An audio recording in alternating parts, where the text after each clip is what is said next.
A day in my life as a content creator at the age of 22, virgin.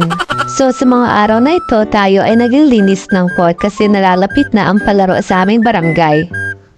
At ayan na nga si ate, naghahalo na ng pintura. Tikman mo nga yan. At ayan, tinitikman na nga, ang sarap. At ito naman po si Yapit. Napakasipag, tumutulong po siya sa amin. At ito naman po si Kuya naglalakad, pagod na daw siya, kakapintura. At hingi naman siya ng sigarilyo. At umalis na nga itong lalaking na ito, humingira ng yosi. At ito naman si Yapit, hindi mamuksan ang pintura. Kanina pa siya dyan.